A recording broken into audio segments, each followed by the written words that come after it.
자, 우리 옆에 분 오고 밝은 표정으로 메리 크리스마스 우리 한번 할까요? 메리 크리스마스. 네, 즐거운 성탄절을 맞이하십시오. 네, 즐거운 성탄절 되기를 바랍니다. 하나님의 은혜가 여러분의 삶 속에 넘쳐나기를 축복합니다. 자, 오늘 저는 여러분들에게 예수님의 사명이라고 하는 제목의 말씀을 증거하려고 합니다. 예수님에 대해서 성경은 구약에서 예언해 준 내용이 이제 메시아이고요. 그리고 신약 성경에는 그 예언대로 이 땅에 오신 예수님을 보여주고 나타내 준 내용이 바로 요한복음입니다. 그래서 요한복음 5장 39절에 보면 이렇게 말하죠. 나는 성경에서 영생을 얻는 줄 생각하고 성경을 연구하거니와 이 성경이 곧 내게 대하여 증언하는 것이니라. 성경에는 우리에게 영원한 생명을 주는 영생이 있고, 성경에는 성경을 연구하게 되면 거기서 누구를 발견하게 되느냐? 예수 그리스도를 발견하게 된다고 가르쳐주고 있습니다. 그러니까 모든 성경의 중심이 누구냐 하면 예수 그리스도예요. 그러니까 예수를 믿는 것이 바로 하나님과 화목하게 되는 것이고, 또 예수님을 알아가는 것이 영생이고, 또 예수님의 삶을 본받는 것이 신앙생활입니다. 그러니까 성경에 있는 말씀대로 내가 예수를 잘 믿으면 죄로 인하여 하나님과 원수되었던 내가 화목한 관계를 유지하게 되고, 그리고 성경을 통해서 예수님을 알아갈수록 나에게 생명이 있다는 걸 알게 돼요. 뿐만 아니라 내가 예수님의 삶을 하나하나 본받아 가고 있다면 그것이 바로 신앙생활이라고 얘기할 수 있을 것입니다. 근데 사람들은 무엇이 옳고 그름을 모르잖아요. 그래서 톨스토이가 그런 얘기를 했어요. 너는 그르고 나는 옳다고 말하는 것은 사람이 사람에게 할 수 있는 말 중에서 가장 잔인한 말이다 그랬어요. 우리가 흔히 어떤 사람을 만나면 그러잖아요. 넌 틀렸어. 나는 옳았고 너는 틀렸어. 이런 말을 많이 한다는 거죠. 근데 그거는 그 사람에게 사람이 할 수 없는 가장 잔인한 말이라는 거예요. 왜냐하면 언제나 내 판단이 옳다고 주장하기 때문에 남을 갖다가 정지하는 거고 잘못됐다고 얘기하는 건데, 내가 판단을 해도 나의 허점이 있는 것이고, 내 사고방식이 아무리 옳다고 내가 주장해도 지나고 보면 어리석은 생각을 할 때가 많다는 거죠. 뿐만 아니라 앞뒤가 맞지 않는 그런 행동을 할 때가 많이 있잖아요.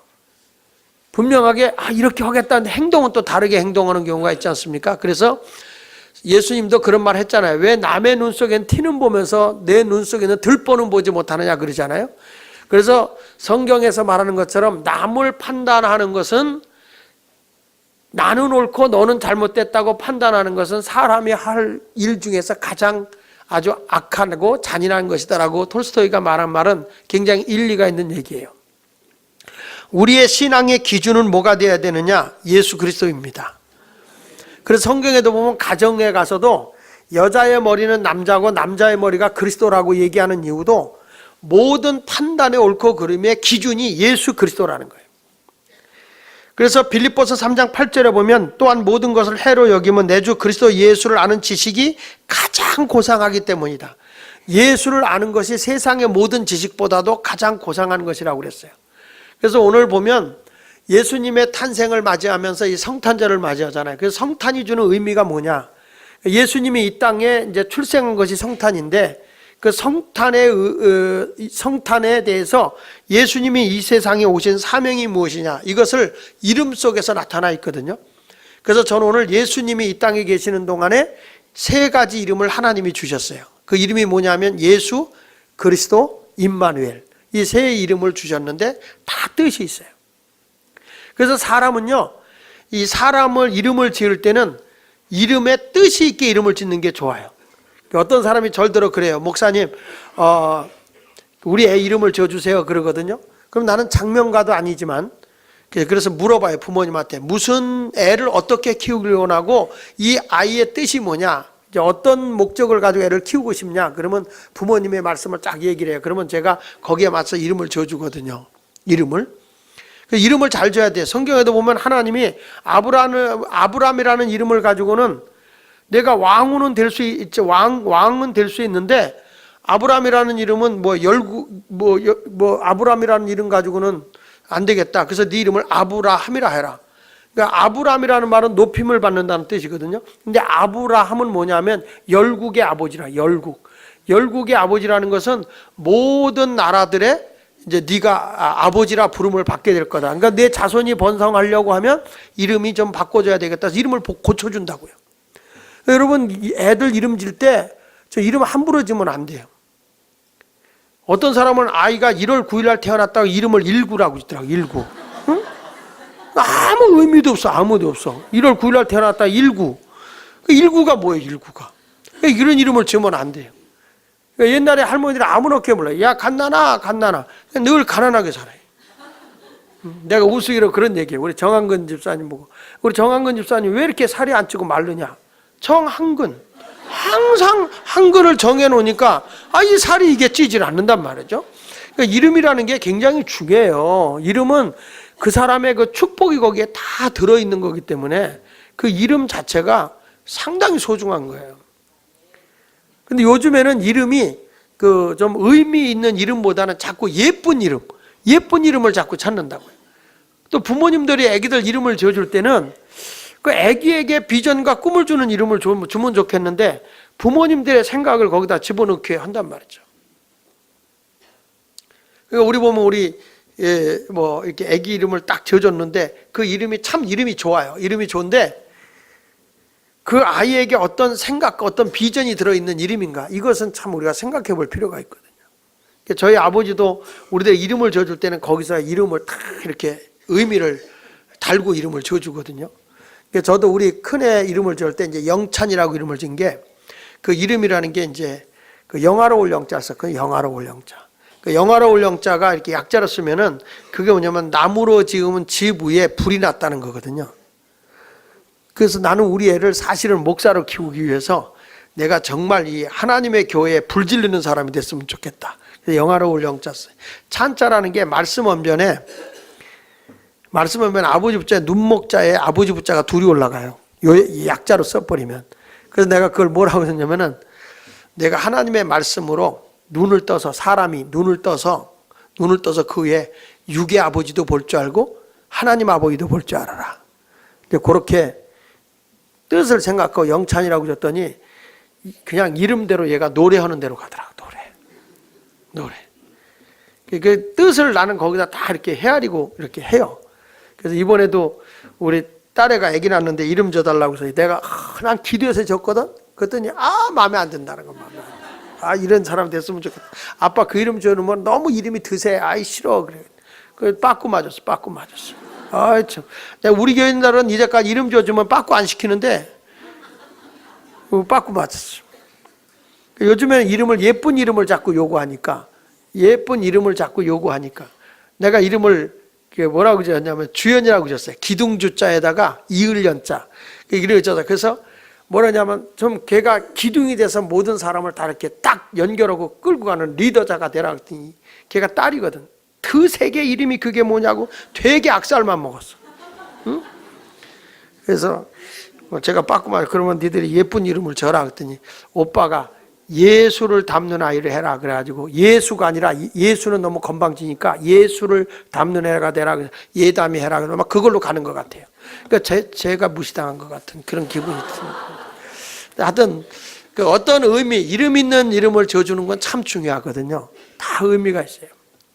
우리 교회들 가운데 내가 이제 이름을 지어준 애들 가운데 희은이라고 이름 지어준 애들, 우리 장로님 가운데 희은이라고 이름 지어준 게 뭐냐면 기쁠 자 이을연자였어요. 그러니까 기쁠 이자 이을연자 희연이라고, 이렇게 해서 아주 기쁨을 계속 이어주는 사람이 됐으면 좋겠다. 어디 가도 얘가 기쁨 덩어리가 됐으면 좋겠다. 이런 식으로 뜻을 생각하고 제가 이름을 지어주는데, 저는 장명가도 아니지만 뭐 이름 지어줬다고 뭐 나 쭈쭈바 사주는 사람도 없고 그렇지만, 제가 왜 그렇게 하냐면 저는 어려서부터 우리 아버님이 이름을 지어줄 때 항상 의미 있게 이름을 지어줬어요.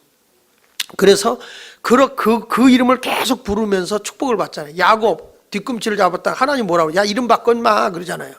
야곱이 뭐냐, 야곱이 이스라엘로 바꿔라. 그래서 그 나라가 이스라엘 나라를 만들어 나가는 이름을 바꿔주잖아요. 근데 오늘도 마찬가지로 예수님이 누구냐라고 하는 걸 이름에서 다 나왔어요. 그러니까 첫째로 여기서 예수님이 잉태돼서 출생할 때 이렇게 말하죠. 자, 21절에 읽어보니까 시작. 아들을 낳으리니 이름을 예수라 하라. 이는 그가 자기 백성을 그들의 죄에서 구원할 자다. 그러니까 예수님이 어떤 분으로냐? 인류의 백성, 이 백성을 죄에서 구원할 자다. 그게 예수예요. 그러니까 구원할 자로 오신 분이 예수라는 거죠. 그러니까 예수님의 사명이 그 이름 속에 들어있는 거예요. 만백성을 죄에서 구원하실 자.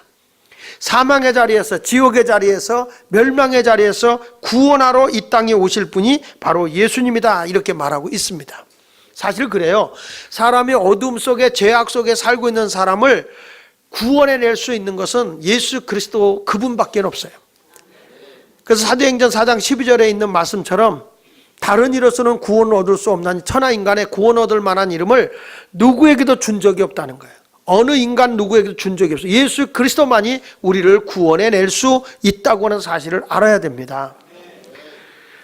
요즘에 그 사람을 죽이고요, 사람을 죽이고도 그 가족에 대해서 미안해하지 않고 자기 주장, 자기 생각만 옳다고 고집 부리는 그런 아주 중병을 앓고 있는 사람이 상당히 많다는 거예요. 그 병을 이제 사이코패스라고 얘기를 하는데, 그 사이코패스를 앓고 있는 사람이 한국에 얼마나 되느냐, 그런데 성인 가운데 1%, 성인 가운데 1%라는 거예요. 뭐 양심이 다 무뎌진 거예요. 사람 죽여도 하나도 미안한 게 없는 거예요. 그러니까 여러분, 어른이 3천만이다 그러면은 사람 죽일 수 있고 죄책감을 느끼지 않는 사람이 30만 명이에요. 전혀 놀라지도 않네요. 청소년들 가운데 이 사이코패스를 앓고 있는 아이들이 약 1.5%가 된다는 겁니다. 요즘 애들은 더군다나 게임을 하면서 막 사람 학대하고 죽이는 건 더 우습게 여기기 때문에 그래도 죄책감을 느끼지 않는 거예요. 지금 우리 한국에 1년에 사람이 사람을 죽이는 살인의 비극이 약 800건이 넘는다고 그러거든요. 1년에. 그러면 하루 평균 얼마 중요하면 2명 이상을 죽이는 거거든요. 2명 이상을 죽이고 있는데도 전혀 지금 감각을 느끼지 못하죠. 그러면서도 죄책감을 느끼지 않는 거예요. 세상이 이렇게 험악하고 있어요. 그럼 이렇게 험악해져 가고 있는 이 세상에서 사람을 변화시키고 바꿔줄 수 있는 게 뭘까요? 그런 어두움 속에서, 죄악 속에서 사람을 밝게 뭔가 죄를 깨우치고 회개할 수 있도록 가르쳐주는 분이 누굴까? 바로 예수 그리스도예요. 그분을 통해서만이 구원받을 때 인생 자체가 변화가 일어나는 겁니다. 요한복음 14장 6절에 내가 곧 길이요 진리요 생명이니 나로 말미암지 않고는 아버지께로 올 자가 아무도 없다고 그랬어요. 하나님에게 찾아올 수 있는 그분은 예수님을 통해서 내가 죄에서 죄인임을 알게 되고 죄인임을 깨닫게 될 때 변화가 일어나게 되는 것입니다. 많은 사람들은 밀톤이 시인인 줄 알고 칸트도 철학자인 걸 압니다. 베토벤이 음악가고 미켈란젤로가 화가인 것도 다 알아요. 그런데 예수 그리스도가 우리를 죄에서 구원할 구세주라고 하는 사실을 너무 모른다는 거예요. 지금 크리스마스 트리들이 넓혀 있고 여기저기에서 막 그냥 크리스마스 캐롤이 많이 울려 퍼지고 있어도 이 날이 무슨 날인지 몰라요. 크리스마스 날 선물이나 교환하고, 우리 크리스마스 우리 오늘 오버나이트 해가지고 밤새도록 마시고 토하고 마시고 또 마시고 취하고 또 취하고 먹은 거 전시하고 이렇게 살면서 인생이 그것이 이 하루를 즐겁게 지내는 게 크리스마스입니까? 그건 아니라는 거죠. 예수님을 어떤 위인이나 철인이나 성인 중에 한 분 정도로 알고 있고 사회운동가나 도덕운동가나 아니면은 그 사람이 어떤 선생인가 이렇게 생각하는 사람들이 대부분이지만 예수 그리스도는 바로 우리를 죄에서 구원할 구세주예요. 어두움에서, 사망에서 우리를 건져줄, 지옥에서, 또 우리를 진노의 자식에서, 그리고 우리를 죄악의 자리에서 건져주실 수 있는 분이 누구냐? 예수다 이 말이에요. 예수. 그래서 이름이 예수예요. 너희를 죄에서 구원할 자다. 이사야 53장 5절 이하에 보면 이사야 선지자가 예언한 대로 그가 찔림은 우리의 허물 때문이요 그가 상한 우리의 죄악 때문이라. 그가 징계를 받음으로 우리가 평화를 누리고 그가 채찍에 맞음으로 우리는 나음을 입었도다, 이렇게 말하고 있거든요. 예수 안에서 모든 것이 다 해결되고 모든 것이 치유되고 모든 것의 변화가 일어나게 되는 것입니다. 여러분들도 그 예수님을 영접할 때 내가 하나님의 자녀가 되는 거죠.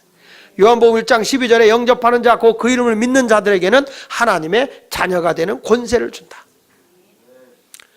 이 성탄절은요, 내가 하나님의 자녀가 되고 나를 사망의 자리에서 지옥의 자에서 건져주신 예수님을 생각할 때 너무 감사해서 이 성탄절이 기뻐해야 되는 거거든요. 감격해야 되는 거거든요. 우리가 내일 이제 우리가 셀리브레이션 하잖아요. 축제하잖아요.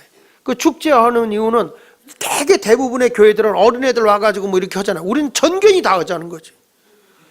전교에 다 예수님의 탄생 생일하는데 뭐 애들만 하라는 게 성경에 어디 나와 있어요? 다 같이 해야지, 다 같이. 늦게까지 어떤 사람 목사 공연하면 2시간 3시간 어때? 명절에는 일주일 내내 했어. 성경에는요 3시간 같은 거 하는 거 뭐 그래. 끝나고 나면 저기 떡국도 줄 텐데. 예? 그리고 말이야, 선물 가지고 이렇게 관공서 같은 거 새벽성도 돌고. 요즘에는 집집마다 새벽성을 못 가잖아요. 아파트 열어주지도 않으니까. 하기면 우리 교회인데 아파트 사는 사람도 그렇게 많지는 않겠지만, 그래도 뭐 새벽성에 그렇게 이제 안 하고, 이제는 우리가 선물을 가지고 와서 선물 나누고 약한 자들과 함께 나누는 그런 모습이 됐으면 좋겠다 하는 생각이 듭니다. 그 첫 번째, 예수는 세상에서 죄인을 구원할 자라는 말이에요. 그 또 이름이 뭐였냐면, 여기 16절에 보면 1장 16절에 야곱은 마리아의 남편 요셉을 낳았으니 마리아에게서 그리스도라 칭하는 예수가 그리스도. 또 18절에도 보면 마태복음 1장 18절에도 보면 예수 그리스도의 나심. 그래서 그리스도라는 이름이 있어요. 그리스도. 따라합시다. 그리스도. 그리스도라는 것은 기름 부으심을 받은 분이라는 뜻이에요. 기름 부으심을 받은 분. 이 기름 부으심을 받은 분이라는 이 속에는 굉장히 큰 의미가 있습니다. 이 구약시대 때 이렇게 기름을 부어서 신분을 인정해 주는 제도가 있어요. 그래서 누구에게 기름을 붓냐면 첫째가 왕이에요. 왕을 세울 때 기름 부음을 줘요. 그래서 사무엘상 16장 13절에 보면 사무엘 선지자가 기름불을 부을 때 다윗에게 성령의 충만함이 그에게 임했어요. 그래서 왕권을 임명할 때, 왕권을 줄 때 기름 부음을 주고요. 두 번째, 언제 기름을 주냐면 제사장권을 줄 때, 제사장을 임명할 때 기름 부음을 줘요.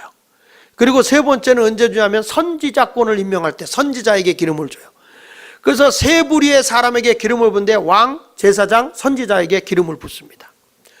이것은 뭐를 의미하냐면 그리스도라는 이름은 기름 부음을 받은 자라는 뜻인데, 예수님이 왕권을 가진 분이고 제사장의 신분을 가지신 분이고, 그리고 선지자의 그런 신분을 가지고 오신 분이 예수님이라는 거죠. 그러니까 여러분들도 예수님이 누구냐? 그랬을 때 모든 이 세상을 통치하는 만왕의 왕이시죠. 동방박사가 예수님을 탈생했을 때 이렇게 말했잖아요. 마태복음 2장 2절에 보면 유대인의 왕으로 나신 이가 어디 계시냐?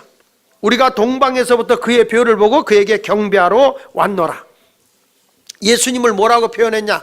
동방박사들이 하늘의 별을 보고 세상에 돌아가는 일들을 다 아는 건데, 어느 날 이렇게 별을 보는데 낯선 별이 나타나는데 그 별의 빛이 너무 유돌리 아주 반짝반짝 빛이 나.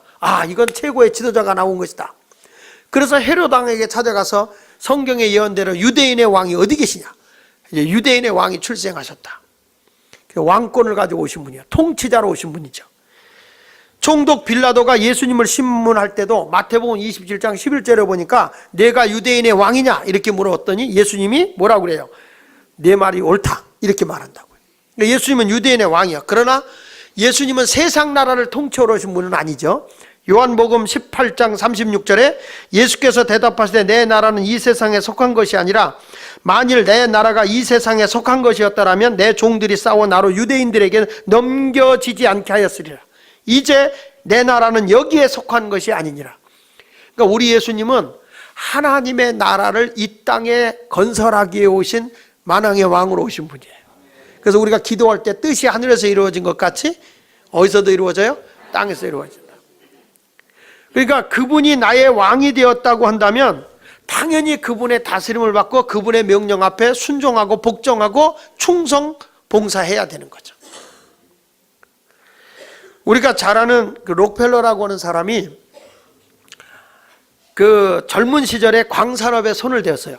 광산업에 손을 댔다가 망했습니다. 친구가 광산업을 했는데 그 광산하는 그 금광을 파는 광을 그에게 이제 팔았어요. 팔아가지고 금광을 막 개발을 하는데 이 금이 안 나오는 거예요.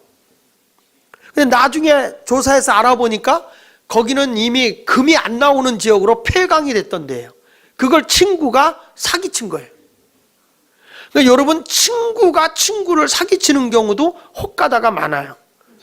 그러니까 친구라고 다 믿으면 안 돼. 그래서 늘 내가 얘기하는 게 사람은 사랑의 대상이지 믿음의 대상이 아니라는 거예요. 그러니까 너무 믿으면 실망해요. 그런데 이게 이제 빚은 많아지고 그러다 보니까 막 은행에서 쪼아대기를 시작하는 거예요. 빚 갚으라고. 여러분, 빚 지고 사는 사람 얼마나 힘듭니까? 왜 이렇게 우리도 지역에 월세 내는, 교회에서 월세 내는데 왜 이렇게 월세는 빨리 와? 아니, 받을 건 안 오는데 세상에 월세는 빨리 오더구만. 제 아우가 교회를 크게 해놓고 나서 빚이 많이 졌었잖아요. 그냥 어느 날 그러더라고. 나 빚 없는 교회에서 있어 봤으면 좋겠다고. 그러더니 어느 날 이 교회가 다시 재개발되는, 그 지역에 재개발되면서 그 교회가 수용이 됐어요.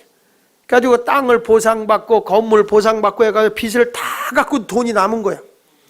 그러니까 이 친구가 빚 없는 세상에 사는 게 너무 좋다. 지금 이제 나중에 다시 땅을 분양받아서 져야 되니까 그땐 또 빚질지언정, 지금은 빚 없이 사니까 너무 편하고 좋다는 거죠. 여러분도 빚이 싹 말라지고 비틀어졌으면 좋겠어요. 아멘 아는 사람은 계속 빚 지고 살 거예요? 다 빚이 다 갚아지고 빚 없이 살았으면 좋겠어요. 이 록펠러도 너무너무 빚에 쪼달리니까 힘이 든 거예요. 그래서 탄광 위에 산에 올라가서 하나님 앞에 이렇게 돗자리를 깔아놓고 기도하는 거예요. 성경 읽고 기도하고 성경 읽고 기도하고 하는데, 이분이 성경을 어디 읽었냐면 누가복음 5장을 읽고 있었어요. 누가복음 5장을 읽고 하나님 앞에 막 기도하는데 그 말씀에 이런 내용이 있잖아요.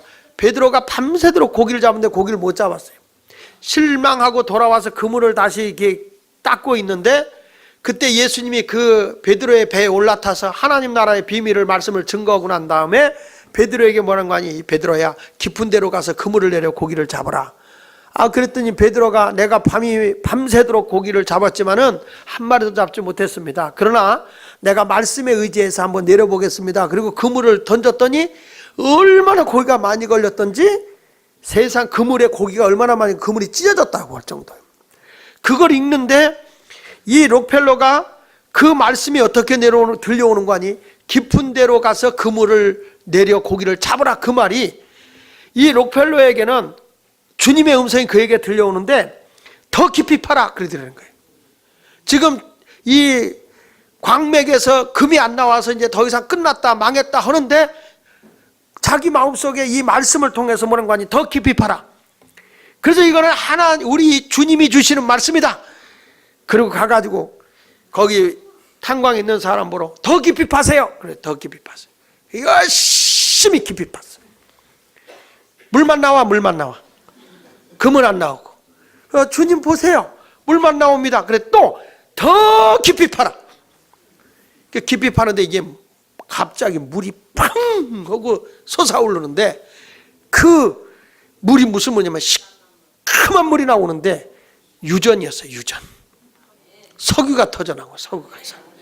그래가지고 이분이 거기서 석유로다가 세계의 거부가 된, 석유의 왕으로 불리는 록펠러가 된 것이 다른 게 아니라 하나님의 말씀을 듣고 이거 더 팔아 하다가 석유가 터져나온 거죠.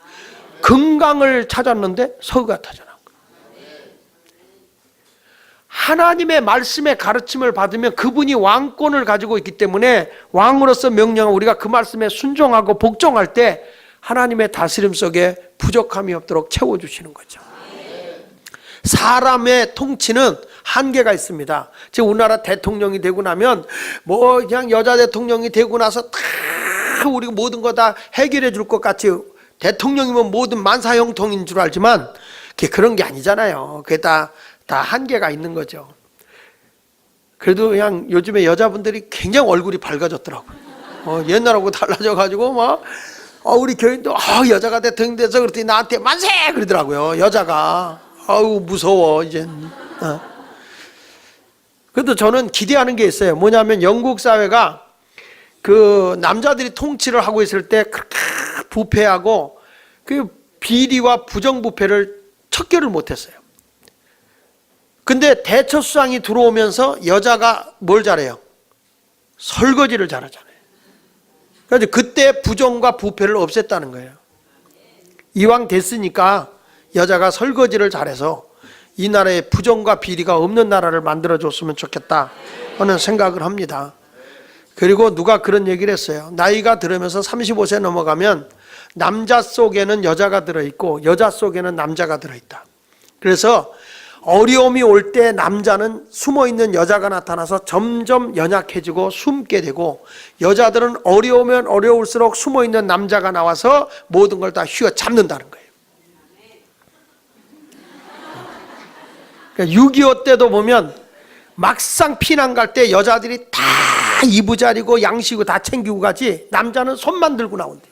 빨리 가 빨리 가 빨리 가 그리고 나온대. 여자들은 먹여 살리고, 그리고 피난 가서 자갈치 시장 가서 다 벌어서 가족을 먹여 살린 게 죄송하게도 여자가 한 거지 남자가 한 게 아니었어요. 좋겠다 여자들은. 하여튼 어려울 때에 그런 일이 있으면 좋겠고, 그러나 진짜 이 세상을 다스리고 인간을 행복하게 할 수 있는 만왕의 왕 되신 분이 누구냐? 예수 그리스도예요. 그분의 다스림을 받으면 우리는 실패함이 없이 부족함이 없이 살아가게 될 줄 믿습니다. 그리고 예수님은 그 기름 부음을 받는 게 제사장이거든요.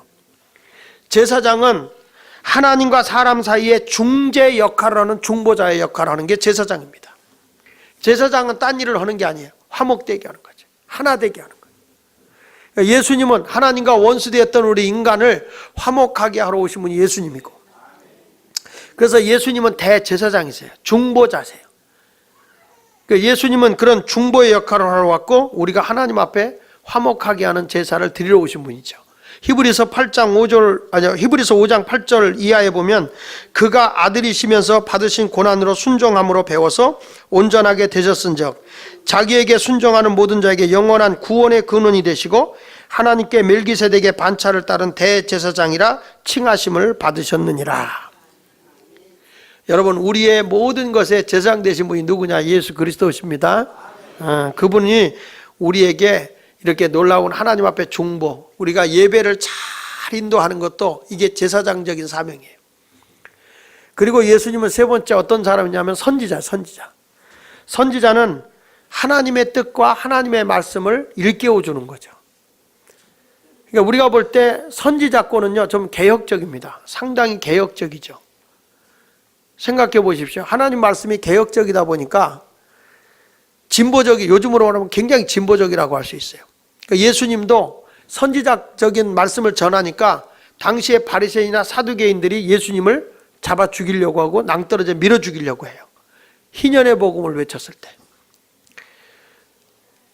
그러니까 다윗 같은 사람도 그 당시에 선지자도 있었고 제사장도 있었는데, 국가가 위기에 처하고 지도자가 잘못 갈 때는 선지자들이 그거에 대해서 분명하게 지적해주고 그것을 깨우쳐줘요.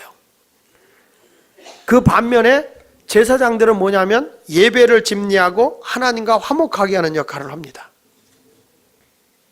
그래서 한국교회에 요즘에 보면서 뭘 느끼냐면은 이런 걸 느껴요. 세습제라고 해서 아버지 뒤를 이어서 아들이 그 교회를 맡잖아요. 근데 그거를 막 비판하고 공격하는 사람들이 많거든요.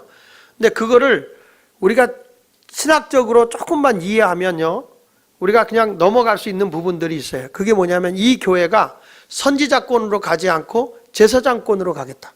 그러니까 우리 교회는 하나님과 화목하고 예배 중심의 교회로 가겠다. 그렇게 할 때면 그게 제사장 제도에 합당한 거예요. 근데 우리 교회는 개혁적이고 세상을 향해서 예언을 하고 세상에 개혁적인 설교를 해야 되겠다라고 할 때는 선지자권이 등장하는 거죠. 그러니까 나단 선지자 같은 사람이 다윗 왕이 죄를 범했을 때 그대로 그걸 지적해 주잖아요. 그러니까 그런 걸 지적을 해줄 때에 개혁적인 성향이 이게 선지자권이거든요. 근데 그 당시에 있었던 제사장들은 아무 말이 없어요. 하나님께 중보의 예배만 드리고 있는 거죠. 근데 건강한 교회가 되려고 하면 왕권과 제사장권과 선지자권이 같이 가면 좋은데, 신학교에서도 보면 약간 선지자적인 기질을 가지고 개혁적인 성향을 외치고 있는 신학교가 우리 감리교 신학대학은 굉장히 진보적이에요. 좀 개혁적인 성향에서 사회적으로 많은 비판적인 걸 많이 해요. 그리고 아주 그 진보에서 조금 더 개혁적이고 진보적인 신학교가 어디냐면은 한국신학대학이야. 기장측. 기장측은 굉장히 강하죠. 근데 특이한 거는 교회가 부흥이 안 된다는 거예요.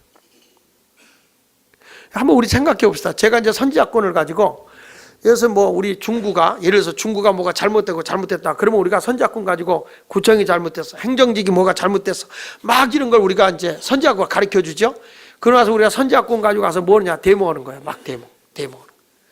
선지자권 가지고. 잘못됐다고. 그러면 여러분 여기 몇 명이나 앉아서 예배 드리겠어?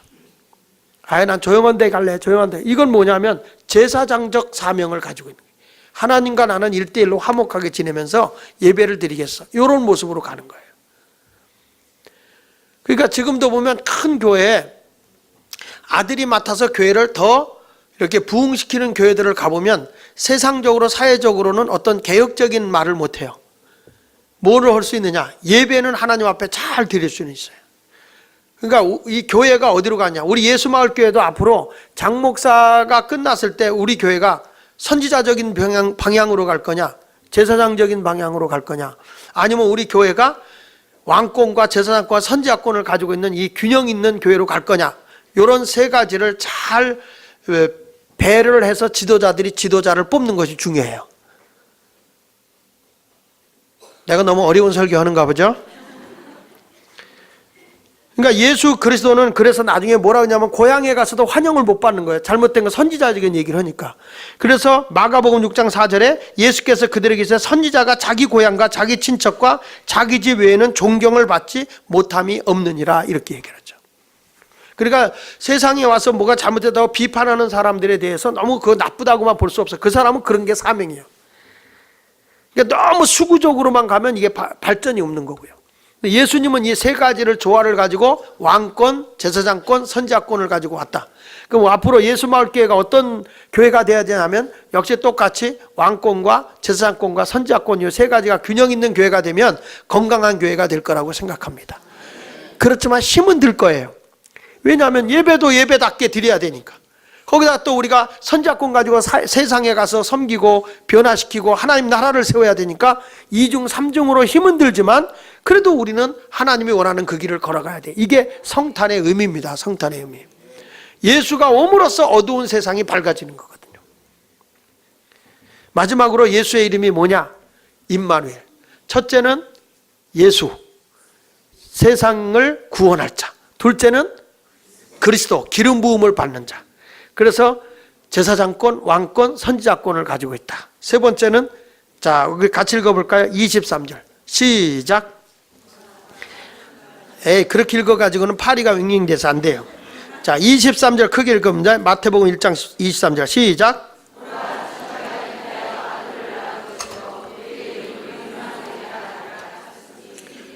이를 번역한 즉 하나님이 우리와 함께 계시다. 그러니까 우리와 함께 하기 위해 오신 분이에요. 그렇죠?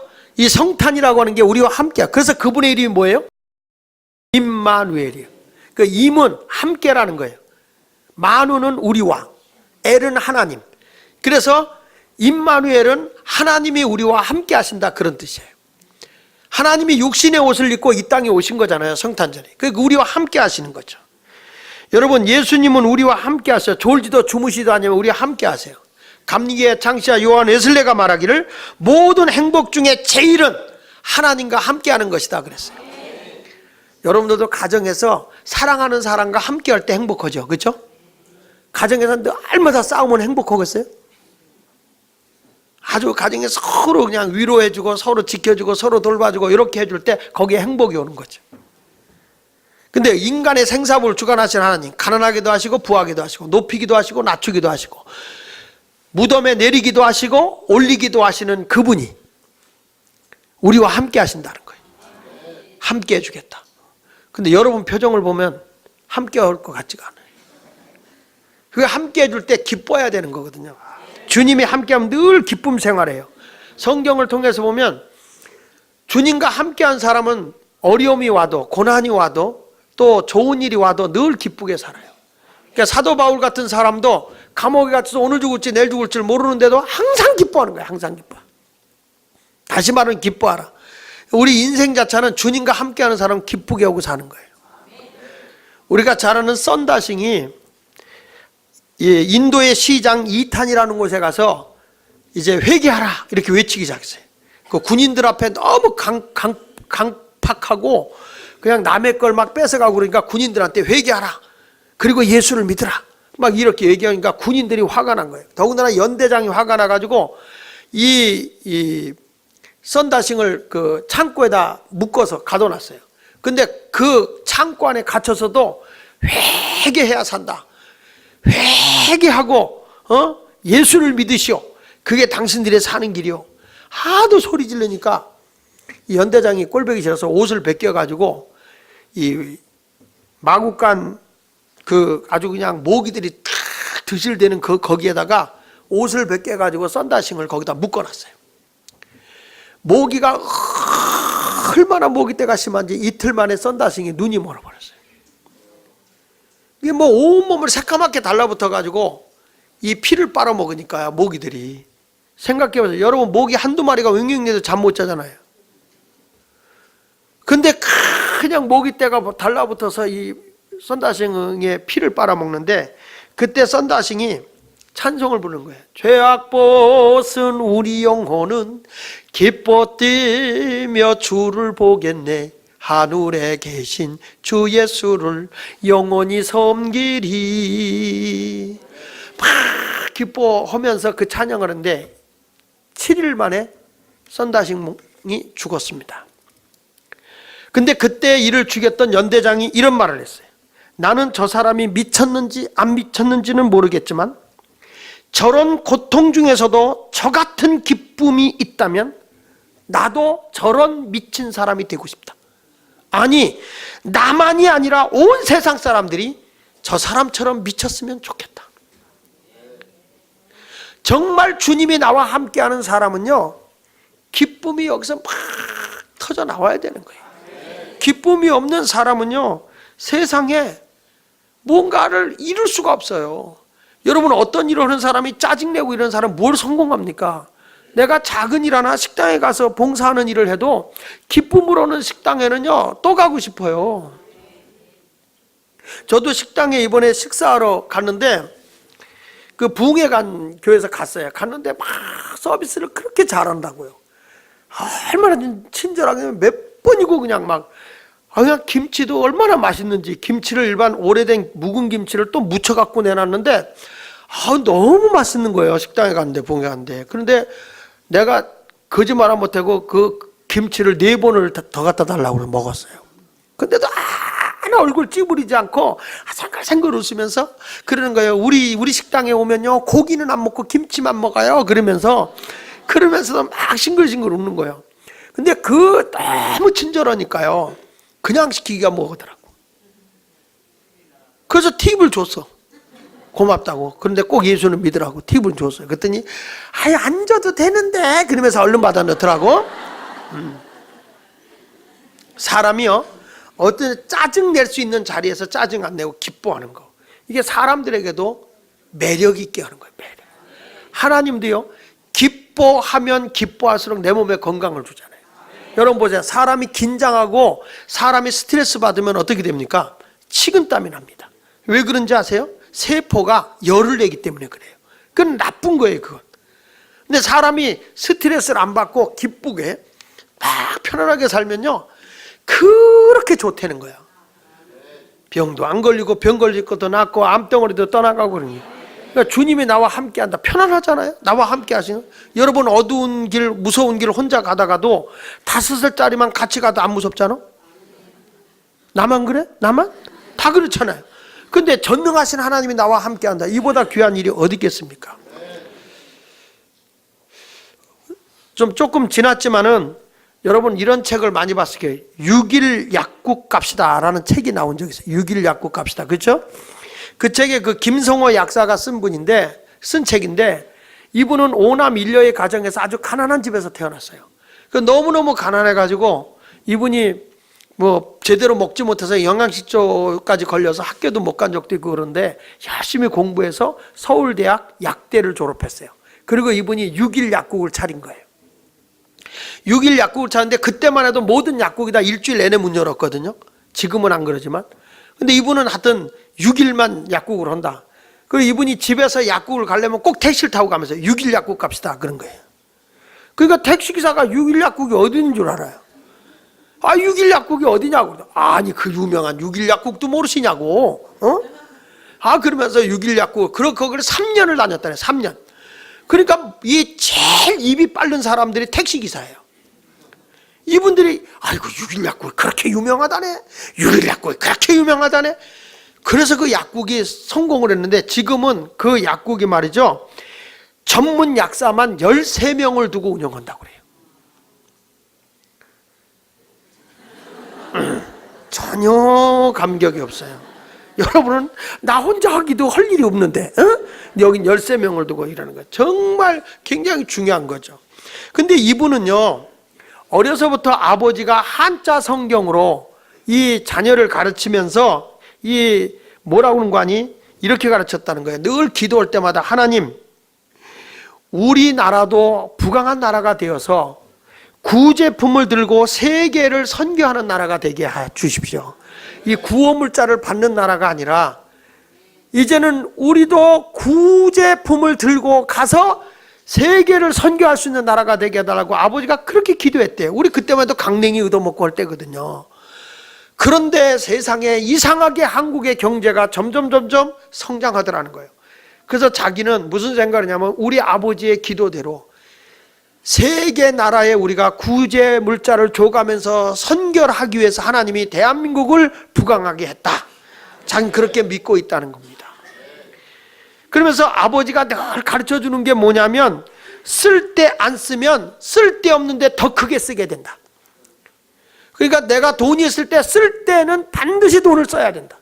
쓰지 않고 꼬부쳐 놓고 안 껴두면 쓸데없는데 쓰게 되는데 아파서 쓰게 된다든지 사고가 나서 쓴다든지 잘 가는데 자전거가 와서 내 옆구리를 들어봐서 척추 수술을 한다든지 그러니까 쓸데없는데 쓰게 된다. 또 감사할 때 감사를 하지 않으면 더 많은 것이 나간다. 도와줄 때 돕지 않으면 더 많은 것이 딴 데로 샌다. 너는 그걸 조금 더 잊지 마라. 아버지의 가르침을 듣고 신앙의 훈련을 받은 거죠.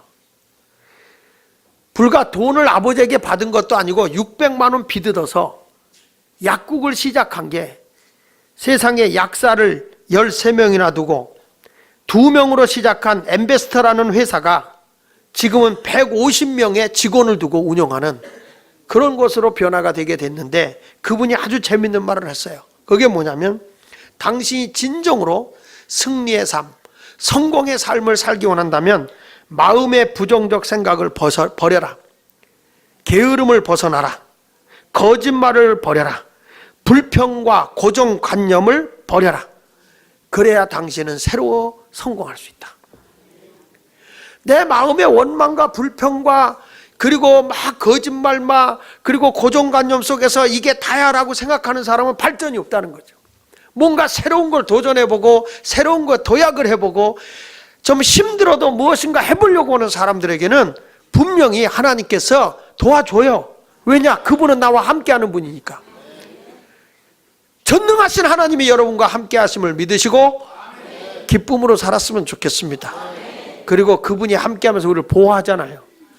다니엘의 세 친구가 풀물 속에 들어가도 그의 머리카락 하나 끌리지 않도록 하나님이 보호해 주셨어요.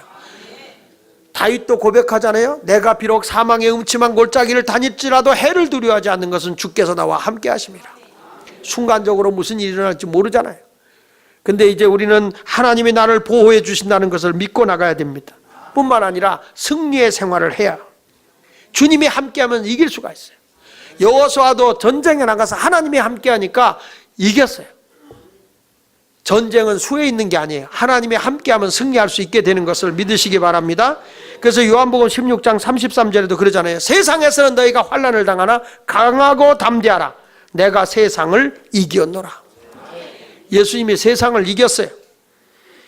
요한일서 5장 4절에도 보니까 무릇 하나님께로 난 자마다 세상을 이기느니라. 세상을 이기는 승리는 이것이니 우리의 믿음이다. 여러분 믿으십시오. 하나님이 나와 함께 한다는 사실을 믿으십시오. 그러면 다 이길 수 있어요. 다. 근데 우리가 제일 이기기 힘든 게 뭐예요? 내 자신이죠. 우리 주님과 함께 하면서 뭘 이겨야 됩니까? 내적으로 자기를 이겨야 됩니다. 여러분 사람이요 우울증이라든지 자기 어떤 그 스스로 자기 자신을 비하하는 것, 내 내적인 걸 이기지 못하면요 그 사람은 큰 일을 못해요. 사도 바울이 말한 것처럼 날마다 내 자신을 쳐서 그리스도께 복종시킨다는 거예요. 목사들도 목회 잘하다가 마지막에 자기 욕망과 자기 절제를 이루지 못해서 패배하는 목사들도 많고요. 지도자들도 승리의 길을 걸어간다면서 자기 교만에 사로잡히고 허영에 사로잡히다가 멸망하는 사람 많은 겁니다. 중국의 철인 왕영명이 한 거잖아요. 산중의 도적은 다 물리칠 수 있어도 마음의 도적은 잡을 수가 없다 그랬어요. 내 내적인 게 그렇게 중요하다는 거예요.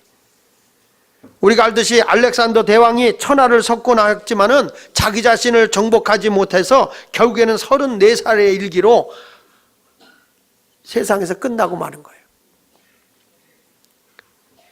나폴레옹도 마찬가지예요.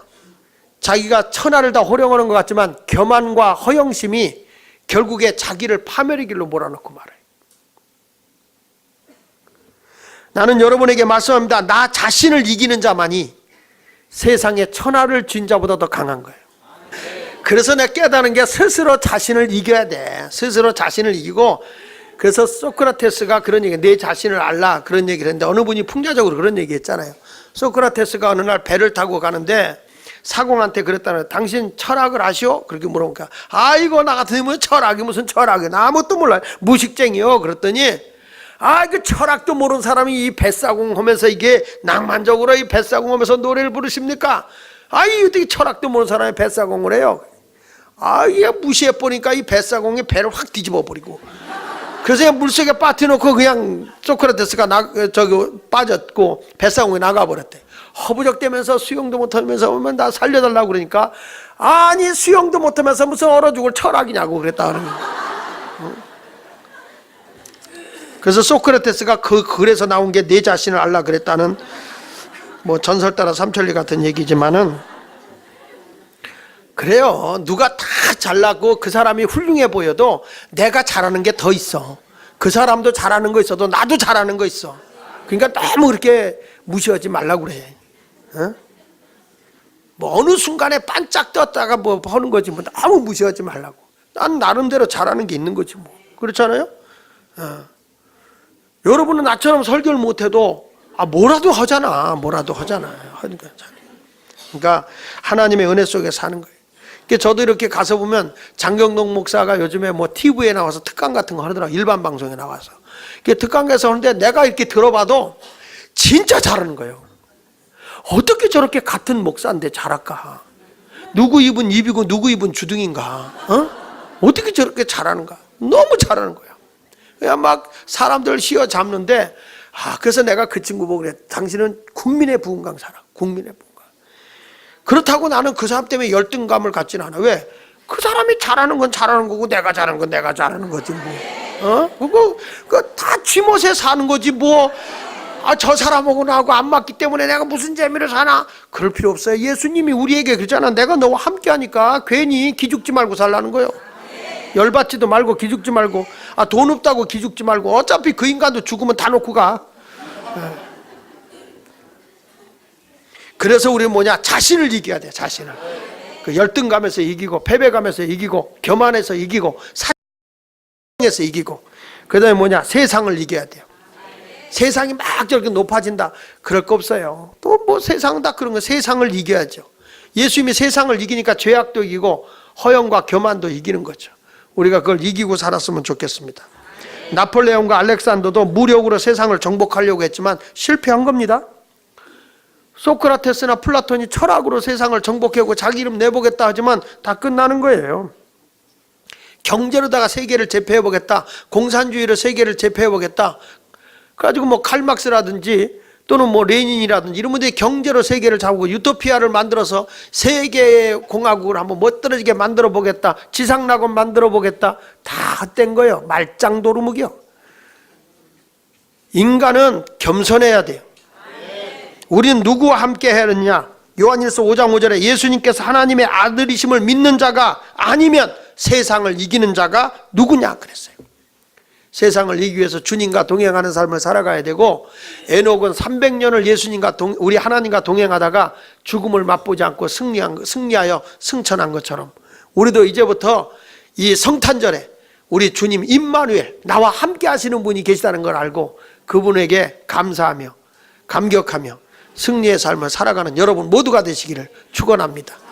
그래서 성탄 그러면은 죄인을 구원하러 오신 예수, 우리에게 기름 부으신 그리스도, 그리고 우리와 함께 하시는 임마누엘, 그분을 우리가 진심으로 축하하고 그분이 나와 함께 하심을 믿고 감사하는 그런 성탄절이 되기를 예수 이름으로 축원을 드립니다. 우리